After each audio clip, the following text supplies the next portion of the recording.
ଭାଉଜ ତମେ ଆସିଗଲ କି? ହଉ ହଉ ଭିତରକୁ ଆସ। ମତେ ନା ବହୁତ ଜୋର ଭୋକ ଲାଗିଛି, ମତେ ଟିକେ ଖାଇବାକୁ ଦିଅ।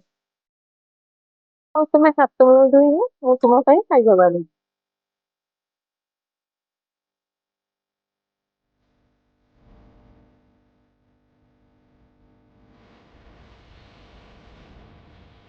ଭାଉଜ ତମେ ତ ଜାଣିଛ ମତେ ଡାଲି ଭାତ ପସନ୍ଦ ନୁହେଁ, କି ମାଛ ତରକାରୀ କଲନି।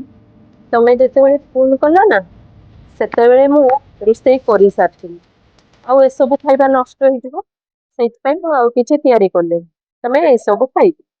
ହଉ ଠିକ ଅଛି ମୁଁ ଖାଇନେବି। ହେଲୋ, ତମ ଭଉଣୀ କଣ ଯେ ସବୁ 4-5 ଦିନକୁ ଥରେ ଚାଲି ଆସୁଛି। ଆଉ ଏଟା ଖାଇବି ସେଟା ଖାଇବି ଫରମାଇଜ କରୁଛୁ। ଏଥର ଗୋଟେ ବଡ ବେଗ ନେଇକି ଆସ। ତମେ ଏସବୁ କଣ ବୁଝ, ନହେଲେ କିଛି ଠିକ ହବନି। ହଁ ହଁ ବୁଝ।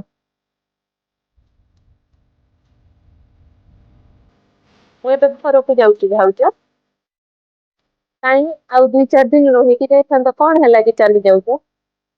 ପୃଥିବୀ ତ ନିଜ ଲୋକମାନଙ୍କ ସହିତ 2 ଦିନ ରହିବା ପାଇଁ ହସ ଖୁସିରେ। କିନ୍ତୁ କିଛି ଭଲ ଲାଗୁନି, ସମସ୍ତେ ଠିକ ହିଁ କୁହନ୍ତି ଭାଉଜ। ବାପା ମା ପରେ ନା ବାପ ଘର ଟା ଆଉ ବାପ ଘର ହେଇକି ନଥାଏ। ସିମେଣ୍ଟରେ ଗୋଟେ ବତା ନାଇଁ। ମୁଁ ଆସୁଛି ଭାଉଜ।